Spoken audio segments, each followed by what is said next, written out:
অৰুণোদয় হ'ব মোৰ যে হেৰিটো আহিছে লিষ্টত নাম আহিছে সিহঁতি ক'লে তো মই কৈছোঁ বোলে লিষ্টত যদি নাম আহিছে আমি দুখীয়া মানুহ দুইটা পইচা পালে আমাৰ ভাল হ'ব তাৰ কাৰণে মই ছাগল বেচালোঁ ঘৰত কেইটামান চাউল আছিলে তাক বিক্ৰী কৰিলোঁ মুৰ্গী আছিলে বিক্ৰী কৰিলোঁ বিক্ৰী কৰি 3000 টকা তাক দি দিলোঁ সি মানে কৈছে বোলে আজি পইচা দিলে 10 তাৰিখ মান পইচা সোমাই যাব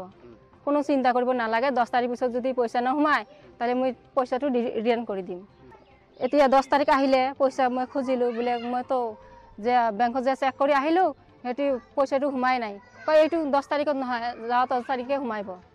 তেনেকুৱা কৈ দিলে তো মই কওঁ বোলে মোক হেৰিটো নালাগে যেলা 3 মাহ ঘূৰিছোঁ 10 তাৰিখটো নাহে 10 তাৰিখ আহিলে কয় বোলে দুনিয়াৰ কথা কৈ থাকে বোলে আজি কি হেৰি হ'ব কালি পইচা আহিব পৰহি আহিব তেনেকুৱা বুলি কৈ থাকে তো মই কৈছোঁ বোলে মোক তেনেকুৱা নালাগে মোৰ পইচাটো ঘূৰাই দিয়ক সি মানে কৈছে বোলে মোৰ হেৰি ধুবুৰীত পইচাটো জমা দিছোঁ অফিচাৰ নিদিলে মই কেনেকুৱা কৰি দি দিম মই দিব নোৱাৰোঁ মোক পইচাটো লাগিব আমি দুখীয়া মানুহ আমাক পইচা নাদিলে আমি কি কৰি খাম সব ঘৰৰ মুৰ্গী চুৰ্গী সব বেছি দিনে পইচা দিলোঁ এতিয়া মোৰ পইচাটো মোক ঘূৰাই দিয়ক এতিয়া পইচা খুজিলে কয় পইচা নাই মই পইচা জমা দি দিছোঁ মই এতিয়া ক'ৰ পৰা পইচা দিম তেনেকুৱা আমাৰ মা ভনী মোৰ মামীৰ ঘৰতো যায় তেনেকুৱা 10,000 15,000 টকা লৈছে কৈছে বোলে মই সব কৰি দিম এটাও কৰি দিয়া নাই এতিয়ালৈকে কৈ আছে বোলে মই বিজেপি নেতা